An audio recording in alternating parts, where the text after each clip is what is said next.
not having these plant medicines that we've had throughout our evolution, throughout humanity, that bring these spiritual experiences, those bonding experiences. It's natural to me that there's so many issues because we're not using the tools that nature gave us.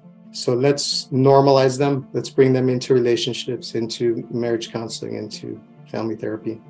We have safe, non-toxic, non-addictive miracle molecules that were mostly made by nature that are solving a lot of problems.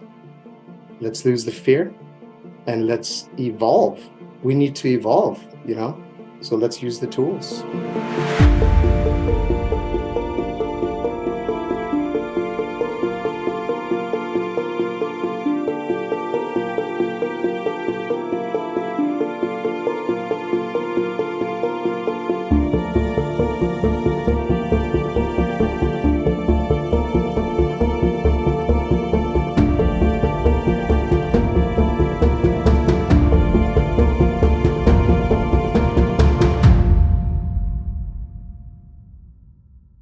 Hi, everyone. Welcome to another episode of the Psychedelic Conversations.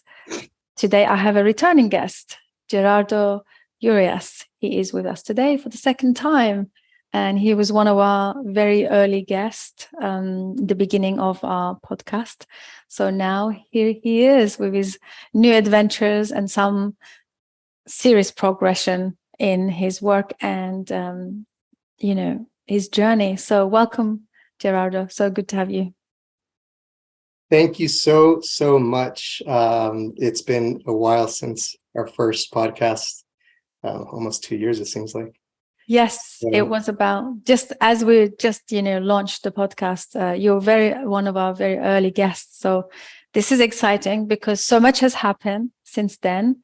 And what we'll do is we'll add the link to your first conversation in the show notes, but just for the record, if you can just talk to us a little bit about you and what brings you to this space. But before that, I want to just read a few sentences out of your bio, which we will add to the show notes as well, for extensive, background of where you're coming from and who you are. Just want to read a few of those now.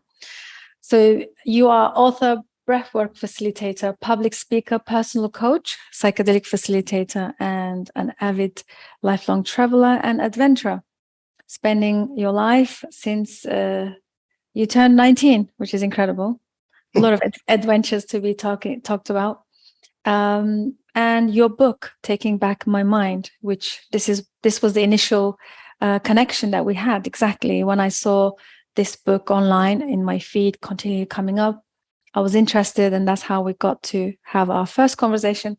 But since then, you ventured out to, film your documentary, which we'll go into it. But for now, it would be amazing if we can hear from you, your background, and what brings you to this space. Yes, definitely. Thank you for that introduction. I've had an interesting life.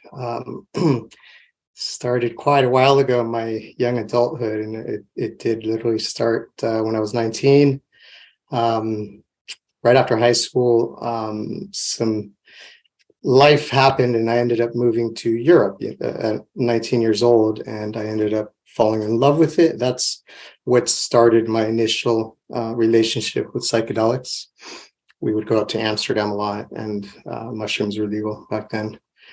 And so those days changed my entire life. And I stayed there a few years and then came back to the US, and, life went on. The psychedelic use that I was doing pretty habitually up in Europe, it was part of my life. And now in hindsight, I realize how magical those experiences made my lens towards life. And I developed such a profound connection with nature during those 3 years. And I became a hardcore backcountry skier. I didn't stop skiing for the next 10 years. It completely changed my entire life. And I now realize, it's the psychedelic experiences back then had a lot to do with that. And so when I came back to the States, that sort of fell off, and it wasn't legal here. And so I wasn't using any psychedelics. And so life happened. I got back into sort of the corporate world, ended up getting married, and it was sort of the normal life then. That's when problems started kind of creeping up in my mind and issues, and ended up getting divorced, had a big downfall in 2017. And I got really bad, and I was very depressed, and it became very bad where I wanted to end it. I was having a lot of suicidal ideations. And so I was on the train, straight towards the morgue. There's no other way of explaining it. And then one day, my brother suggested magic mushrooms for depression. So at this point, it had been about 15 years, 20 years almost that I had tried mushrooms. So it wasn't a thing for me. And I didn't think it would work.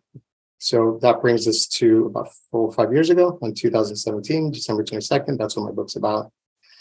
My brother and I took a walk on the beach in Oceanside, ate probably 2-3 grams of mushrooms. And that day changed everything. That day, I woke up in that magical lens that I was used to back in my days in Germany, came back all of a sudden. But to make a very long story very short. And then, wow, it was just magical. And so that immediately led to me researching and trying to figure out what exactly happened. How could you take me from one day where I just wanted to kill myself to the next day being happy? And if that actually happened, this story has to get out to the world. So that led to the writing of the book, and then led to so much magic after that. I'll stop right there because there's so much to talk about. I mean, that's the general introduction. That's wonderful. Thank you so much for sharing. So you are one of those, people that have had, received the many benefits of psilocybin. It's evident. I can tell that your life was it was like a U-turn for you almost. Is it safe to say that? Oh, absolutely. From where you were. Mm-hmm. Yeah. I mean, the initial wanting to write about this and publish a book, that takes a lot of motivation and inspiration. And I am very familiar with these kind of stories that a lot of people come into it and have their profound experiences. Nevertheless, they're not easy experiences. They're very difficult at times. It's an ordeal for some of them, but they feel so compelled to share it in a book and document it in a way. That must have been a really huge inspiration to start out. And even then, the book itself becomes a whole journey of itself, and immense learning comes from that alone, right? Then takes you on to another wild journey. So I can just imagine, how it unfolded for you. One thing I'm really curious about, what does it mean to have a family involved in your experience, because nowadays you and I are very much aware, and you're following the renaissance that we call it now, that we have got all these different modalities. We have the Western model, the clinical, the indigenous, and then we have recreational. Let's add that in because that is very true. We can't deny it. It's happening everywhere. So having this experience with your brother must have been quite special. I think bringing in family members is always, in my opinion, very special. And what would you say about that? Oh, it was the most, and it has been, as for the audience, we had a conversation about my brother, and you know a little bit about our healing journey. So you know what's going on. It has been the most powerful, profound journey of my life.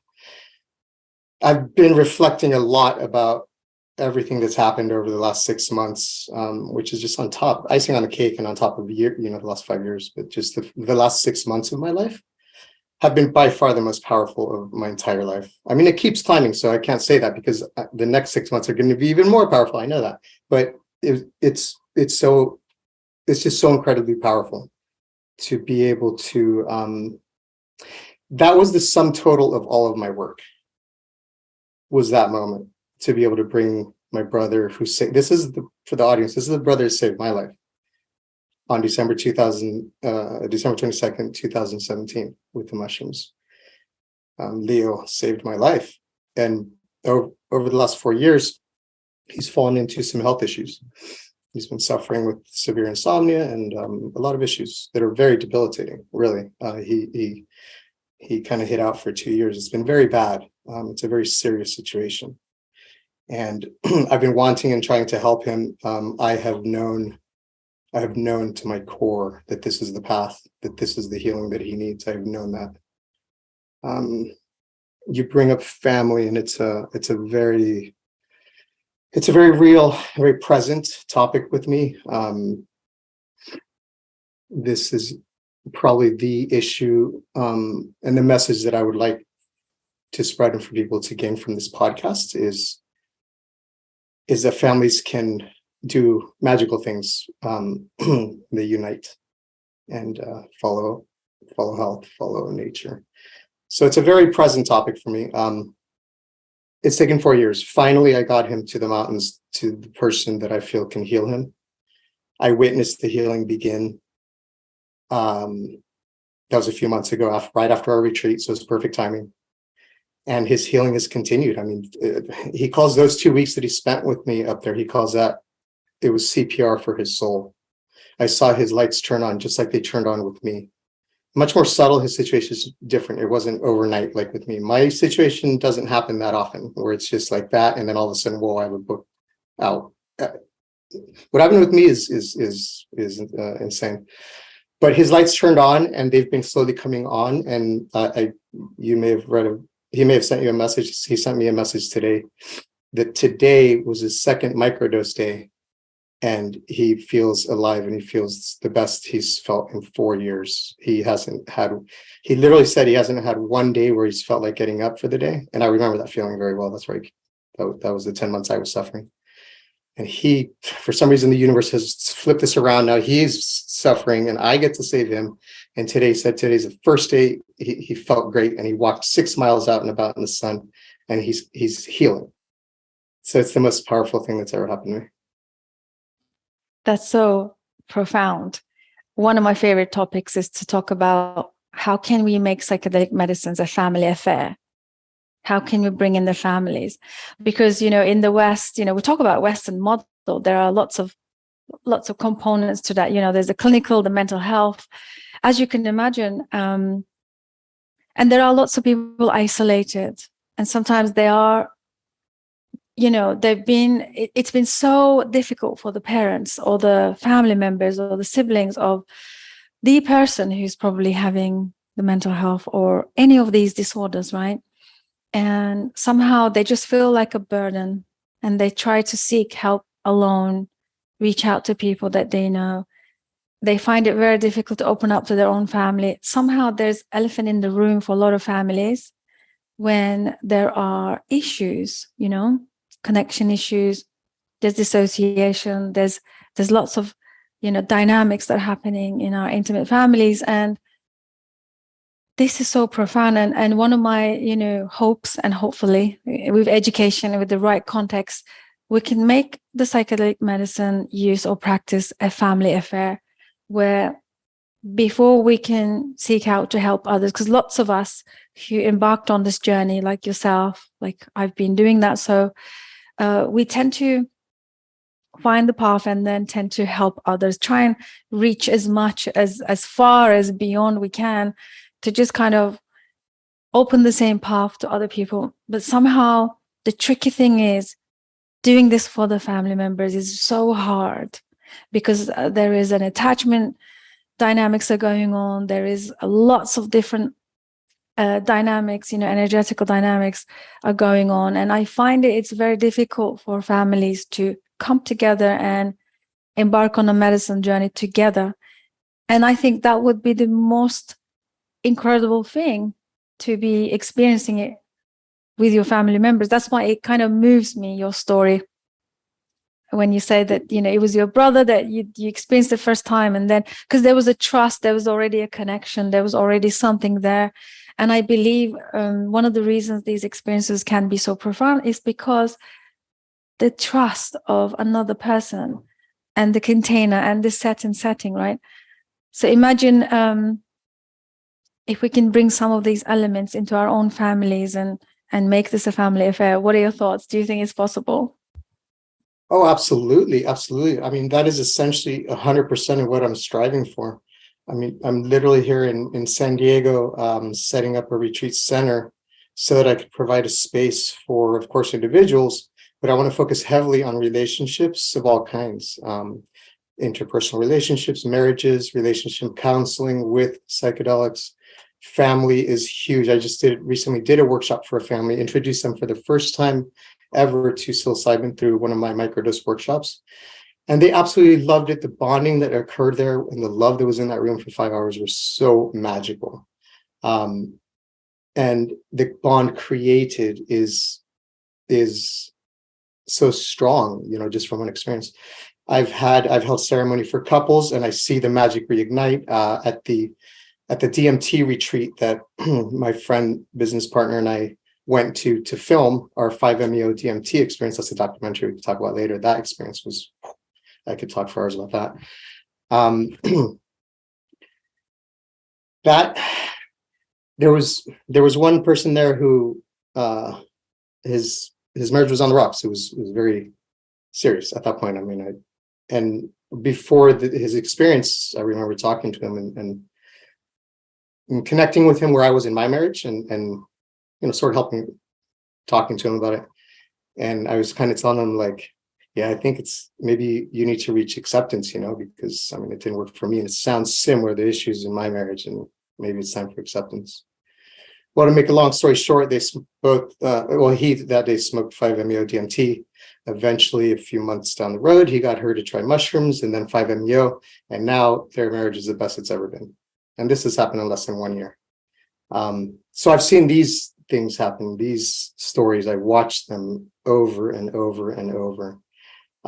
And of course, that is not the only answer, but it's a very powerful way to create a bond. You know, adult relationships within the family dynamic and with friends depend on shared experiences. Physiologically, your nervous system has to have these shared experiences growing up so that you can, it's somatic, you know, it's our mind is so limited in when we cognitively are aware of. When you have those shared experiences, then that's your tribe and you're safe with them. You know, that's why it's hard to connect with people as adults if you don't have shared experience. So that's required just on a physical level. The neural activity of that is required, you know. So this is a way, it is very hard for families to do that who have never done that. Currently, right now, this is the biggest block in my path, is the inability for my family to integrate or hop on board, or, you know, I mean, just, I guess to describe the main inner turmoil that I've carried, and this is the biggest challenge by far in this whole journey, is, as I mentioned, I've known this is the solution for Leo.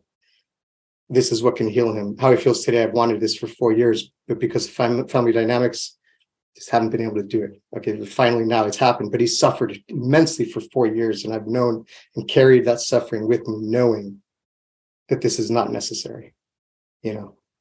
And so we can introduce the bond and a very strong bonding experience with relationships, families through this therapy, and from that one experience, as our friend who now has a great marriage, everything can change. I watch it over and over. Yeah, it's very powerful indeed. I mean, we need to put out the disclaimer. It's not for every family, for sure. There are some dynamics in some families. It's just too difficult, or at least it's too intertwined with so many other things. And there's a lot of resentment between the family members. There's a lot of anger, you know, grief because of some events and experiences of the past, you know. Especially the word trauma has been circulating around in the mainstream. I mean, 10 years ago, not a lot of people talked about trauma the way that we talk about it now.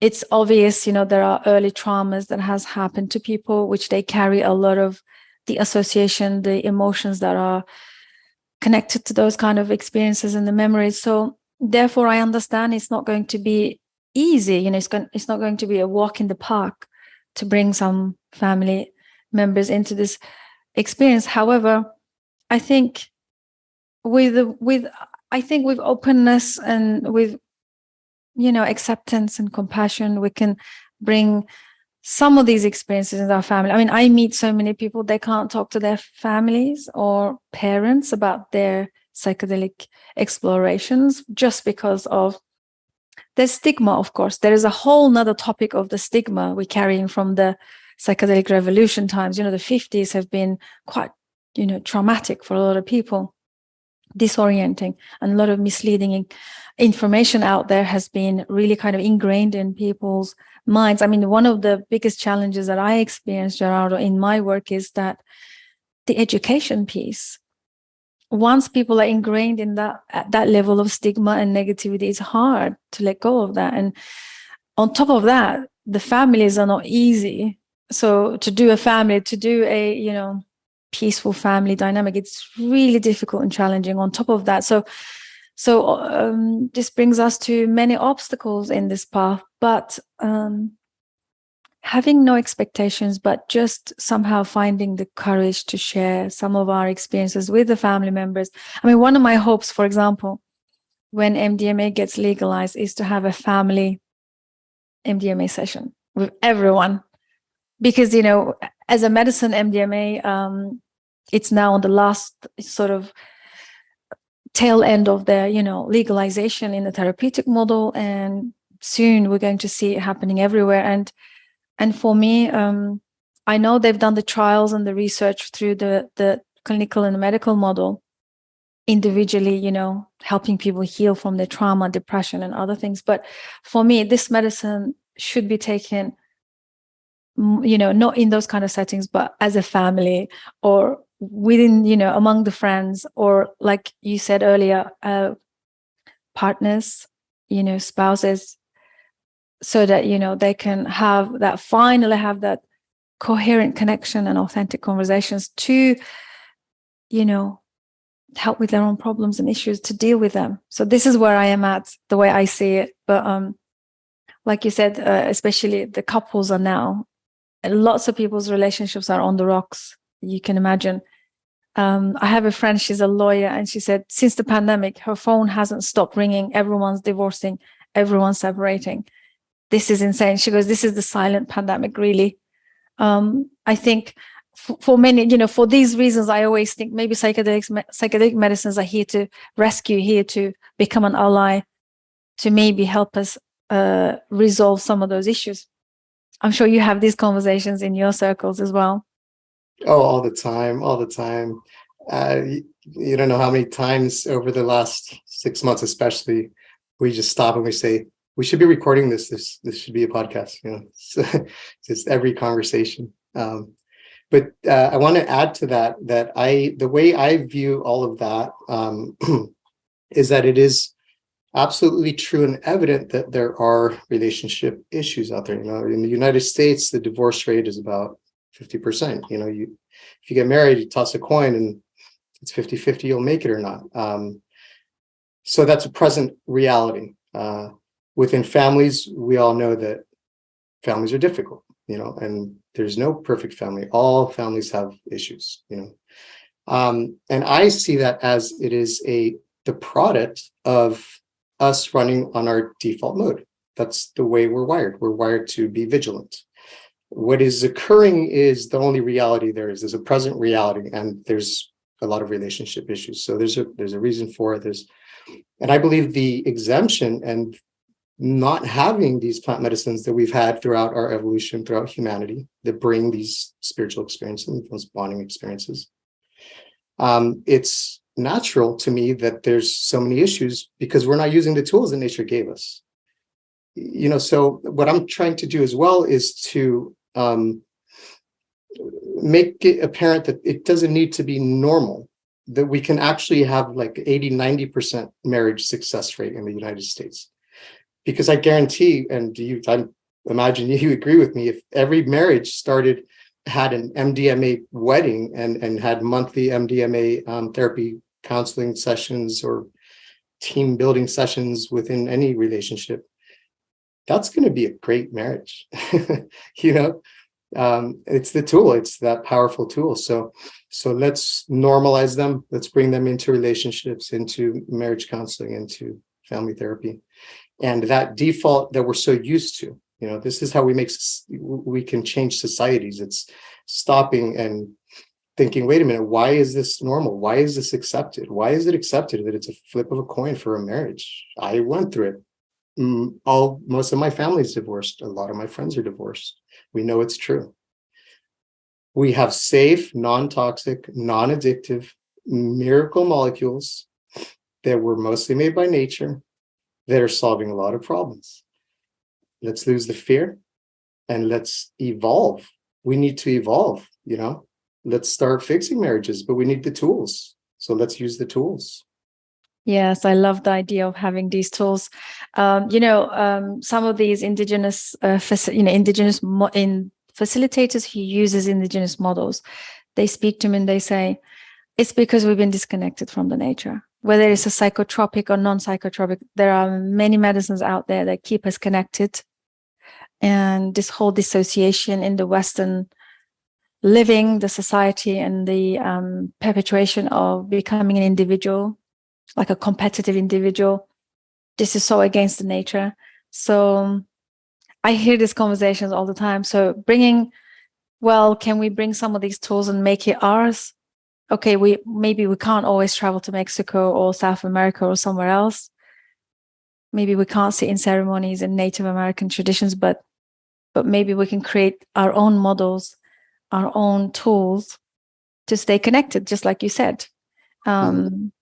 I also have another facilitator. She says every mother should always work with the medicines fully before they can become a mother, which, of course, you know, medicines they don't just make people good people, but with accountability, with community, with the right context, I think there is a potential here. And I see where she's going with that, because even now, look at the children, the anxiety and the ADHD levels are going skyrocketed right now. Children are depressed from the age of 5, never ever heard of before. Right. So, like you said, it's time for us to now maybe build our own traditions, our own Western tools and traditions here as well. Yeah, Absolutely. Right. What is your preferred model, Gerardo? Have you been practicing through the indigenous models, or created your own as a facilitator, or someone who journeys and uses these medicines? Yes, that's a great question. I love it. I've really stepped into this role this last 6 months especially. I've had some intense realizations about my path and my mission and my journey and my destiny and everything,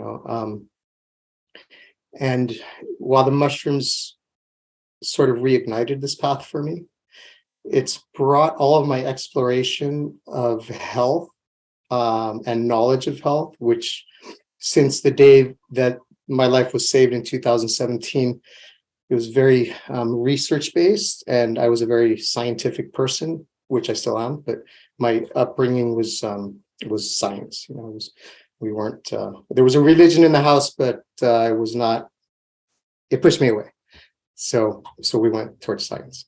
So my book is heavily science-based. I wanted a non-dogmatic approach to teach people, right? Not based on belief. And that's what my book's about. And that's how I've operated over the last few years. The experiences over the last year, specifically in Oaxaca, specifically with the woman that I was led to, which that whole series of events is magical. It's just like a family friend, just very good friends. And I happen to be connected to an incredible person who has now been training me, and I'm learning a lot from her. So it's cracked open my spiritual side, and I'm having really intense connections with ancestors. Some crazy things going on.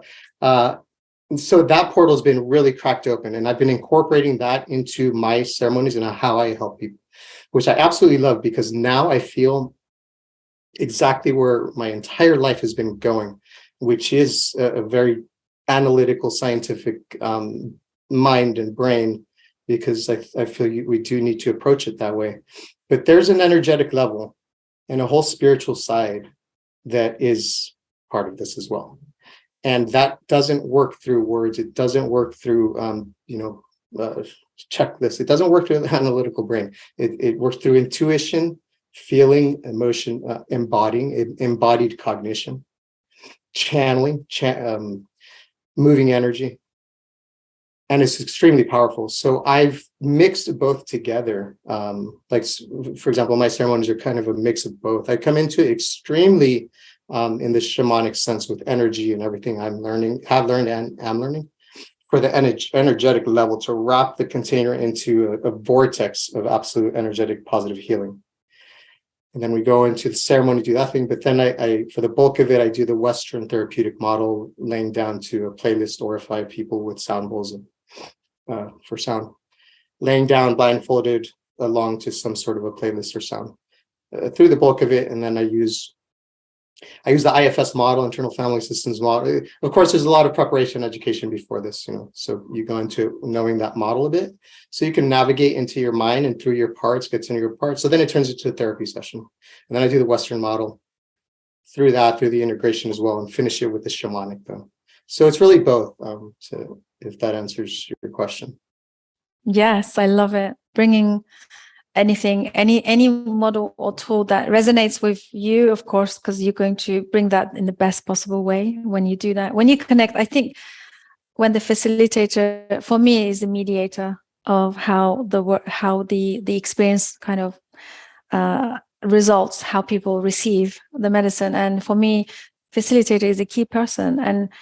And for me, the way that I know they are good facilitators is because they are using and they are embodying the tools that resonated with them, and they became the master at this. I think that's really the key. When I look at some of the indigenous facilitators, they did the same. I've met several of them that spent 50, like decades in the jungle, learning and embodying their, traditional ways. And you can just tell it doesn't matter how they are holding the space. It's their affiliation and the way they resonate with what they're doing, and their mastery is what brings the power into the space. So I fully agree with you. Let's talk about your breathwork facilitation. That's quite new. Is that something also evolved in the since we spoke last time? No, that's been a part of my journey ever since. I started teaching breathwork classes when I came back to San Diego, I think 2-3 years ago. And I wanted to teach people how to improve their health, first of all, but more specifically, how to get them to these, quasi psychedelic realms, and how to get them to just quiet the chatter and quiet the mind, quiet the noise, just wanted to help people. And so I organized a meetup at a park to teach simple breath work. I had been deep into the Wim Hof method and Wim Hof style breathing, cyclical hyperventilation, and it's a topic in my book. So it's been a part of my journey ever since, extremely powerful part of my journey. I started teaching that, and from that class, it's kind of funny, that first class, which is just donation based, I had one person show up, and it was just me and him breathing for an hour. It was fun. But then since then, over the next few weeks is when the Ascension workshop started, and then we did our first retreat, and then that spiraled into the Ascension retreats we're doing in Oaxaca now. An example of how things could just spiral and blow up in this space so fast, They do. It continues to be a part of daily part of my life. We teach it in the retreat every morning.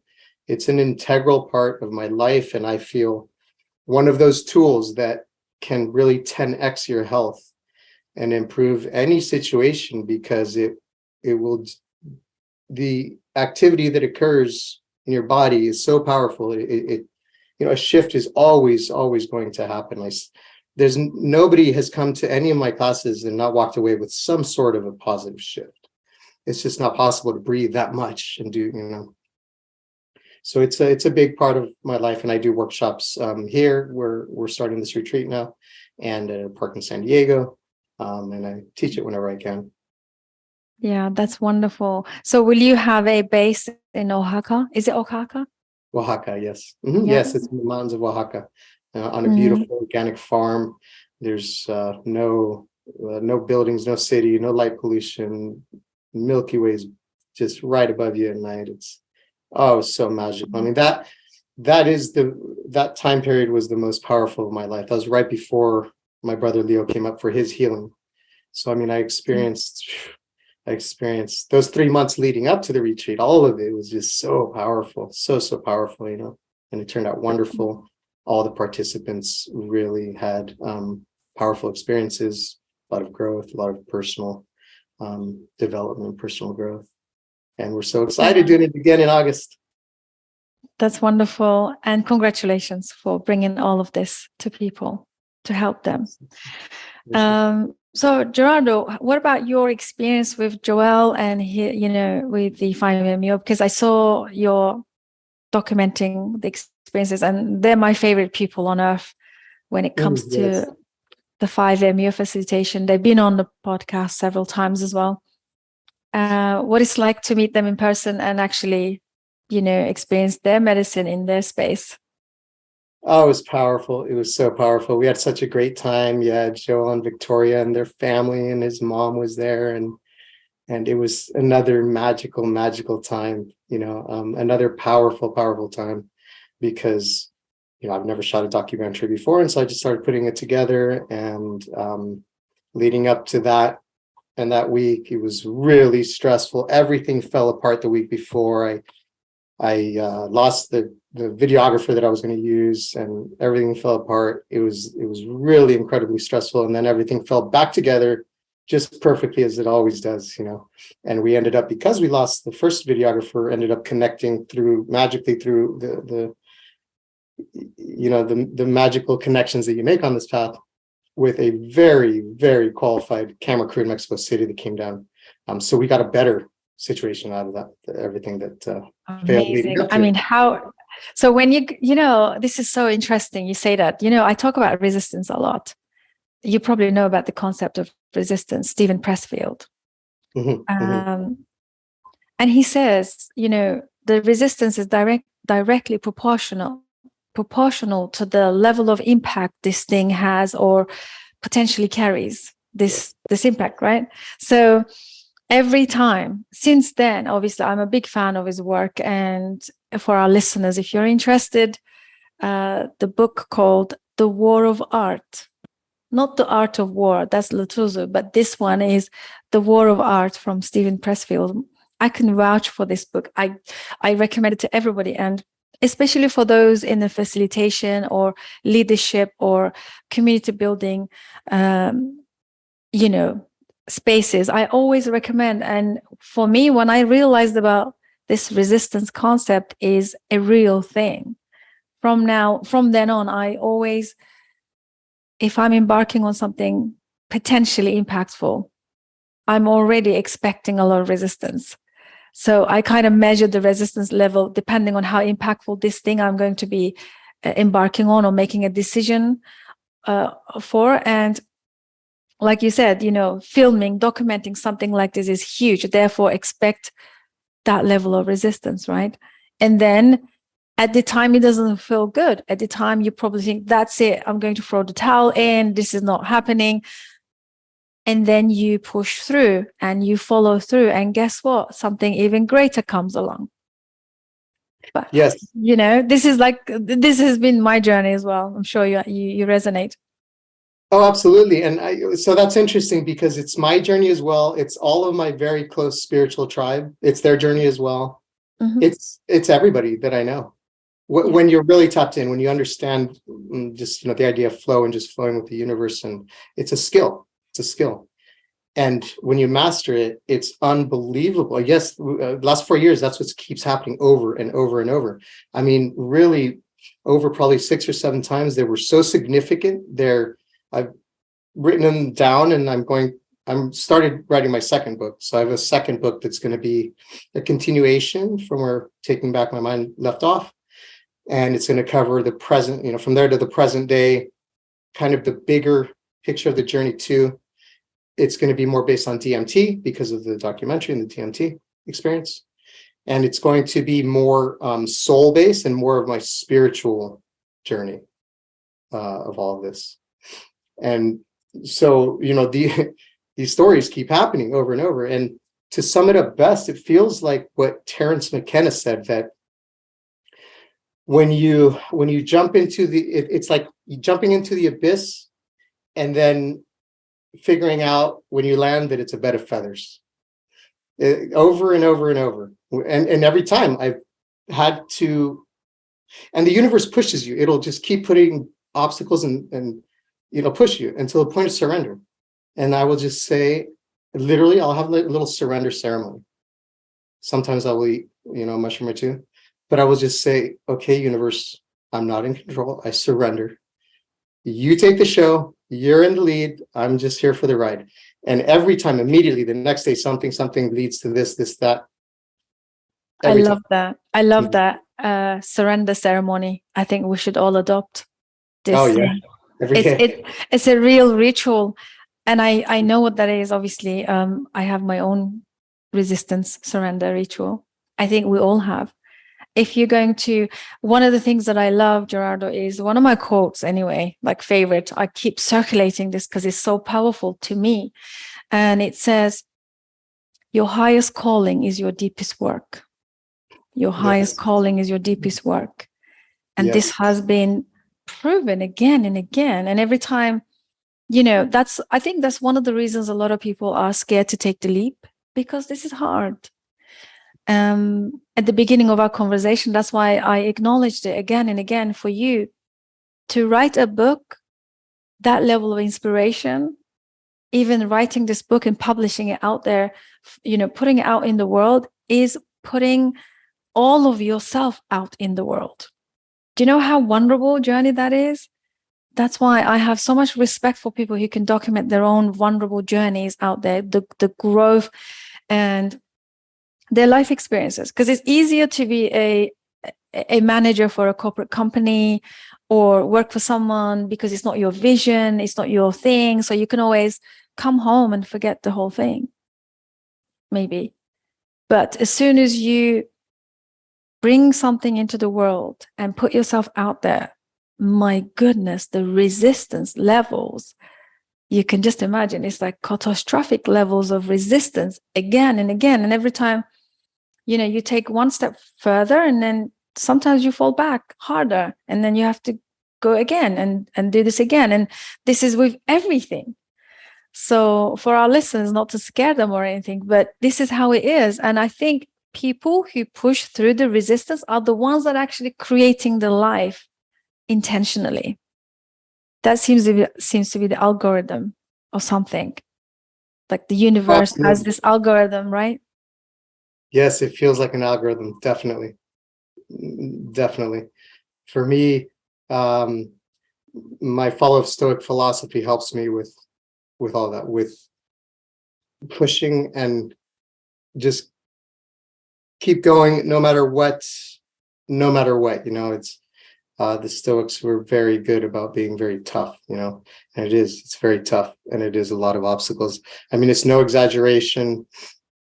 On my path to get to where I am now, I have sacrificed everything that has been dear to me, every habit that I've had, the whole life I had, the people, going deeper even into family, and the people who listening to this know what I'm talking about. I've sacrificed everything, and I would do it over again, because it's the algorithm, it is.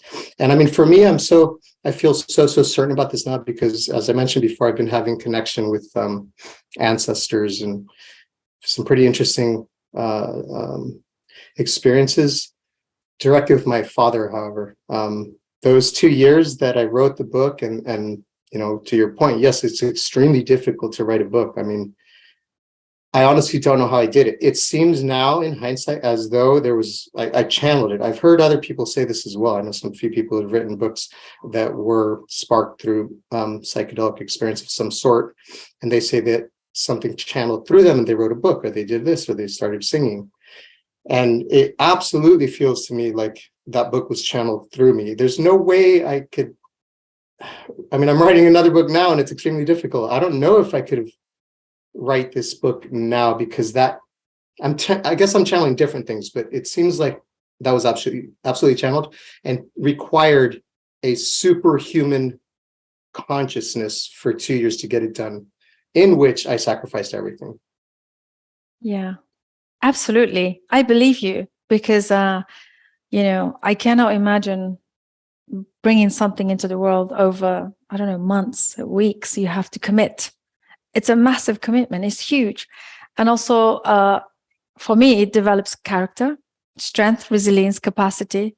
I think now, dare I say, it probably given you a thick skin, so that when you now finally enter into your facilitation and leading people through some profound experiences, you're going to need that as well, because not everyone's going to like you. I'm talking generally speaking. We can't carry a fragile ego. We can't carry a fragile spirit around. Helping others requires some unshakable conviction, like real, robust capacity within. And I feel like those writing a book or doing all kinds of other things in the meantime, like my conversations, for me, it's always been my conversations. I happen to be a very curious person, even when I was a lot younger, and just so curious about people's life stories. And I used to spend endless amounts of times just having conversations with people, not knowing that today that would help me. So something like that. Do you know what I mean? Like you would do something along the way that kind of be laborious, maybe so hard, or however you want to word it. And then suddenly that thing becomes your gift in the future. Something like that. Exactly. Yeah. That element essentially is sort of the main basis of that Stoic philosophy that I'm talking about. It's the art of turning trials into triumph. It's a skill. It's a skill you develop, and you can really work with what you have in life, because we are abundant. I mean, that's the thing, is the illusion kind of paints us where we don't have resources. The most valuable resources we have already exist and are absolutely free, health and sunlight and water. And so we have massive, unlimited potential if we just tap into that. Yeah. And such a coherent and huge message right now, especially when the things are shifting. A lot of us, there's lots of people like spiritual leaders, they say, oh, we're shifting, like people are awakening and so much is happening. To an extent, I don't agree, but then I agree, because sometimes even those people who are not spiritually inclined, or they are really, excited to go back to their normal lives, still being rattled in some way or another. It's almost like we're not allowed to go back anymore. Some way or another, we're not allowed to go back to that norm, pre-pandemic life somehow. I mean, most of us started this process, like yourself, much earlier, like you said, 2017, for example, almost like being prepared for this, what's happening now, currently, for you as well. So I really believe in that. It's good to have that insight, I think, to keep us going. Yeah, it is. It's a great way to view life, because you can work with it. You can co-create with the universe, and if you can, a big part of my study of philosophy is just how to change my perception so I can view life in a certain way, And if you can view life and the things that happen to you, the challenges, as a challenge, as it has been deliberately made that way.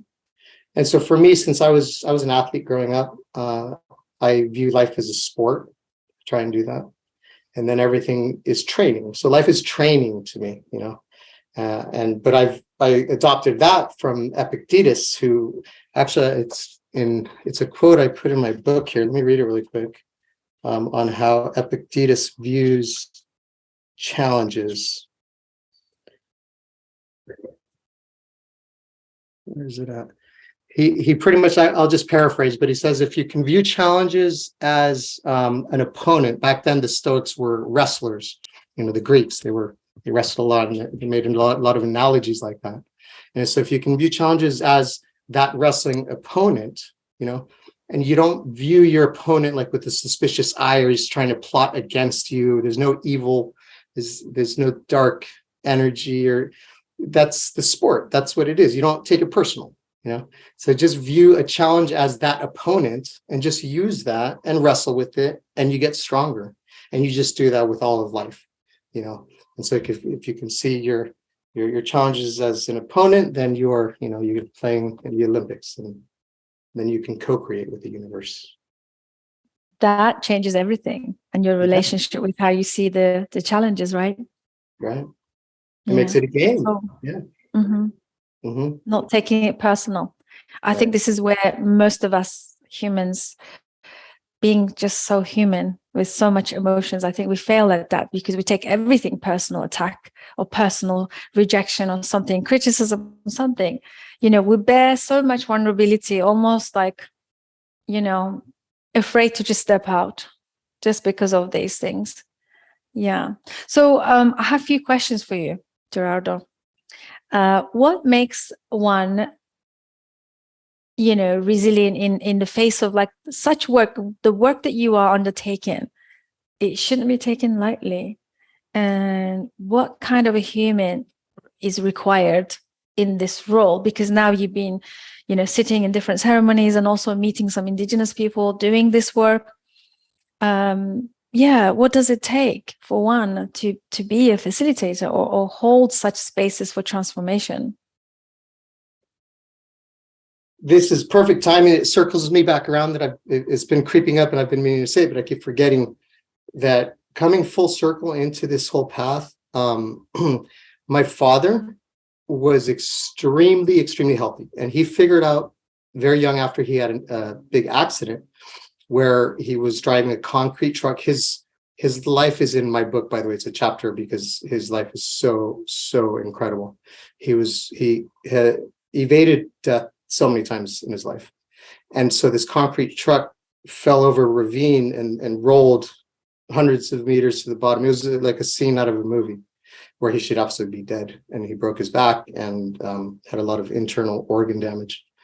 And the doctors told him that he would never walk again, and he would probably only live a few more years.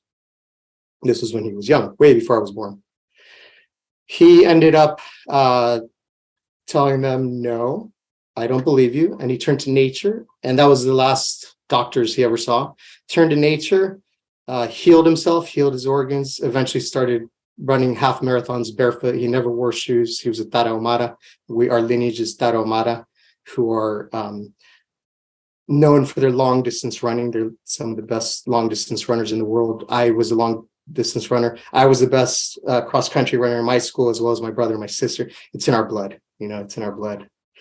And so he had a keen understanding of his physiology, of himself, but not through reading books.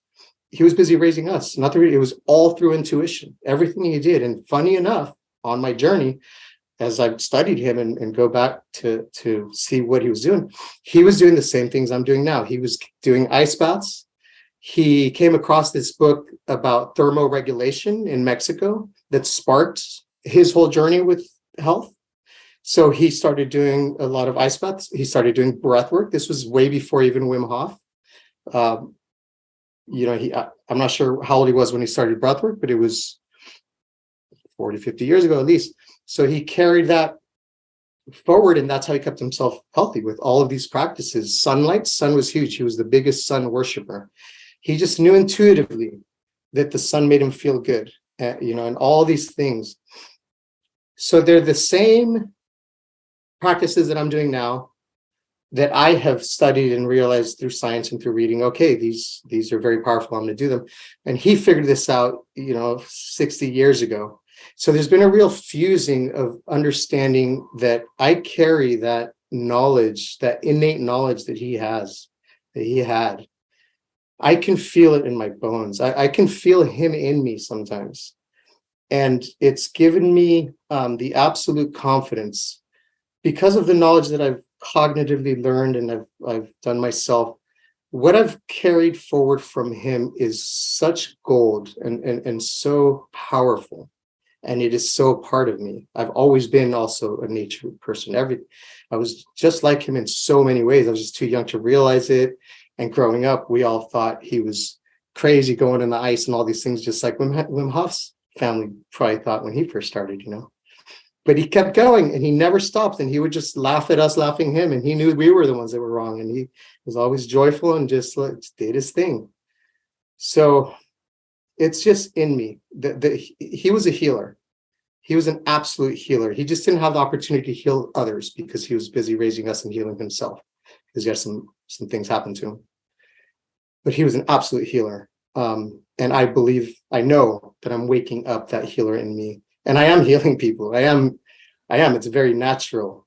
And so that connection that I've tapped into very recently is just full circle, this whole mission. My depression was sparked by his death. It's so intrinsically tied into everything. And it's amazing. It's beautiful. It's very powerful. Yeah. Wow. Yeah, this is so powerful indeed. And I think that what he did was the most sacred mission, to raise a family. I think there is nothing more sacred than having to, being there for your kids and raising your kids as a father. I think especially the challenging times that we have now, it's very difficult for kids to have both parents under the same roof. Like we talked earlier about challenges in relationships. I think, Right. Yeah, it sounds like he was doing the most sacred work ever. Yeah. Mm-hmm. Yeah. And that sort of brings me to, he was a very tough person, and I think that's how you started the question. You need to be very tough. You need to be very resilient on this path. Very, very resilient, and that's again why I always tell people, read up on philosophy. For me, it's Stoic philosophy, something that will keep you going, because it's extremely, extremely difficult. And, as an example of how tough he was, and this story is in my book, and I've reflected a lot on this, and I've fused it into my identity to always remember this when things get difficult for me, because I carry the same DNA. The DNA of my father, of a man who was in a work accident when he was working on cranes, in which his right arm got stuck in the gears of the crane and started swallowing him up. He had to rip his own arm off at the elbow to survive. And of course, he almost died. He was the only one working, and he went to call 911 himself. He saved his own life. And when we woke up a few days later, he was unconscious. They did surgery on him, and he had not been conscious since. So when he woke up, we were all around him, and we were all crying, of course, and just distraught. And he woke up and he looked up at all of us and he said, "¿Quién se murió?" which means who died in Spanish, and he laughed. And he never stopped smiling after that. He never stopped smiling. That didn't faze him. He learned to write with his left hand. He kept going. He kept running barefoot, half marathons barefoot. There's a picture in the newspaper of him running half marathon barefoot in Mexico. This is in the newspaper. Yeah. At like 70 years old. He was the toughest. He was a warrior. He was a boxer in Mexico. He was a very good boxer growing up. He was a warrior. And I know that I have that same warrior DNA. And I have the capacity to continue this extremely difficult journey. And that is what I'm going to do. And that's like the best way to honor him. Right. He gave me the opportunity to heal and spread his knowledge. And also brings me back to these conversations again and again. I'm very much into somatic therapy, and I spend loads of time looking at the literature and what's the body's role in anything, in healing, in restoring, in becoming resilient. And now everything you said so far ties into that knowledge of it's all about the body. It's all about the embodiment. It's all about experiencing, exposing ourselves to these difficult, experiences so that we can become more resilient, which is, I think, this is one of the toughest ones as well, just to kind of put it in there. I'm sure you have met lots of people who have incredible resistance to breath work, ice bathing, right? Anything that carries potential to change, especially physical, somehow we have this incredible resistance. And once we cross over of that resistance, I think that's when we start to live.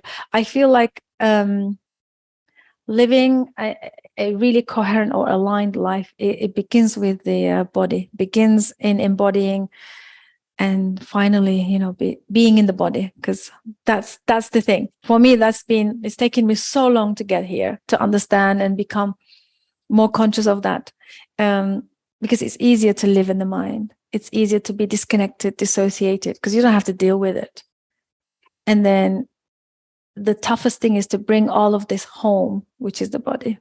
And that's what you have been doing in the last 2 years that I haven't seen you. Yes, absolutely. Absolutely. I've worked through a lot of trauma through my body. I've really gotten to the source of a lot of trauma. I've learned how to analyze my psyche and go in and get to know the different parts. I had an extremely liberating moment after our retreat in Oaxaca, where a major part, my anger part, pretty much the source of my anger, just dissolved. And it is through the body. Yeah, I've learned that truth lies in the body. Your body is, our memories, everything that happened to us. We transform into our internal map of what's happening. Into, okay, what's really happening in the world? There's an internal universe, an external universe. And so it is stored in the nervous system to see how we can survive best. And it just accumulates over our life. And so, but we can reverse that. We can go in there and change those memories, literally on a neurological level, get to the source of the trauma, reprocess it, attach a new memory to it, and then it literally becomes a new memory. And then that, in effect, starts to resolve the trauma. So we have so much knowledge now on how to get to the foundation of most of our issues, especially definitely mentally. But you can't separate mental from emotional, from physical, from spiritual. It's all tied together. And for me, it's pretty apparent right now that that's where you get real healing, when you start really integrating all of those aspects, and they really elevate. That's so wonderful. That's so wonderful. We need more of you and people that understand this in the core around these kind of work, especially psychedelic medicine work. I think we need more people who understands this. I know that it's been mainstreamed and it's very attractive and it's alluring. People are coming for it, but I think understanding the basics and the fundamentals is where the transformation is going to happen. Thank you so much for everything you're doing. This is incredible. As we're coming to the end of our conversation, Gerardo, what would you like to say to our listeners? Any last words, but of course about your upcoming projects, also your documentary, where you are at with that, because I've been really waiting patiently for this documentary. So if you can speak to us about that. Yes, definitely. The documentary is it's coming along. My strategy has been to just document everything that I can on my journey, which started in 2018 with my original trip to Oaxaca, with my original videographer friend. And she had reached out back then. This was 2018. She had reached out because she was having some issues. And I love this story. This is a great story. She's actually the bartender that was getting me really drunk on vodka right after my ex-wife and I separated in Playa del Carmen, when my depression started. I would go to this bar at a hostel. I moved into a hostel because I was separated, so my life fell apart. So I went to a hostel and I was just going to the bar every day, and she was the bartender. Well, life happened. I left Playa del Carmen. I started writing the book. I started posting about it, and then she saw, and then she reached out like a year later. She said, "Hey, I'm really interested in what you're doing because I'm going through some issues. I have some depression." And we, thought, hey, and she's a videographer, that's what she does by trade. So she thought, hey, I can help you make a promotional video for your book, or maybe we can make a short documentary. So I met with her in Oaxaca a few months later, and that's how that started, right? So we took a journey together to heal her, heal myself, and we videotaped it, and that was the very beginning. Fast forward now, she's doing incredible. She's so strong. She's teaching lifeguards, like men, how to be very tough out in the water. It's incredible. So then I kept documenting everything. Then life happened. I moved to Lake Tahoe, and I've had the most incredible adventures since, but I've been documenting everything I can. The main bulk of that is in Tepoztlan with Joel and Victoria, their new DMT retreat. It had just opened. And so me and my friend went through a very intense 5-MeO journey, and we had 2 very good cameramen filming the whole process. It is really intense. And I gained a lot of insight as to my personal situations and my family situation. It was a very actually cathartic turning point in the heavy side of all this stuff for me. It was absolutely necessary. So we were there almost a week, and we filmed all that. Now, recently, the retreat we ran last October, we filmed that as well. So we have loads of footage, and I just need to put it together, really. And it just comes down to resources and, how to fund a documentary, of course. Find a producer. I have a few producers who are interested. So I feel in the next year, it'll be out. In the next year or two, it'll be out. It's just, it keeps growing as the magnitude of the project. So it keeps growing. It will be out soon, though. And we have, as you mentioned, a retreat coming up in end of July. It's going to be on the full moon in the mountains of Oaxaca with our family and friends and the family curandera. She told us that on the full moon, the mushrooms, the spirit of the mushrooms is much more present and they're much stronger. She told us back in October. So that's why it's on the full moon. And it is also a mastermind retreat for any facilitators, any yoga instructors, or anybody in this space.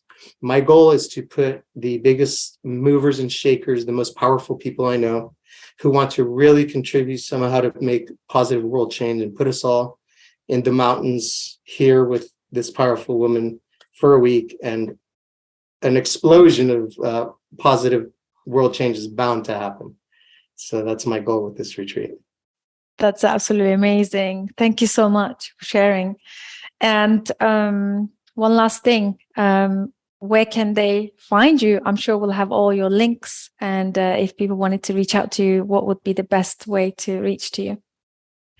My website is probably the best, takingbackmymind.com. The book is called Taking Back My Mind. So it's the book's title.com. And then there I have all my information. My San Diego operation, the retreat tab, and everything there. There's a contact form there. Just fill that out and reach out. And that's probably the easiest way. I'm on all the social as well. Amazing. Amazing. Thanks again, Gerardo. This has been absolutely brilliant, and your journey and for us to follow it up, it's been very insightful. Keep going, and thank you for all the work that you bring. We need more of you here in this space, especially serving the medicine, and also really, like I said, understanding the fundamentals of it, because that's what we are lacking at the moment. So thank you for everything you do. Thank you so much, Susan. It was such a pleasure catching up. Thank you. Thanks, everyone. Hope you guys enjoyed this conversation. Do get in touch with myself and Gerardo. Also, you can share your experiences, drop a comment, and I'll see you guys on the next one. Bye for now.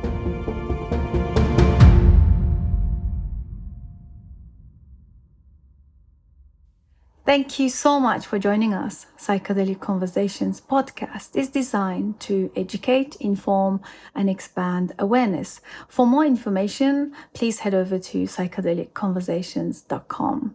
You can also share with your friends or leave a review so that we can reach more people. You can also join us in our private Facebook group to keep the conversation going. This show is for information purposes only, and it is not intended to provide mental health or medical advice. Thanks for listening.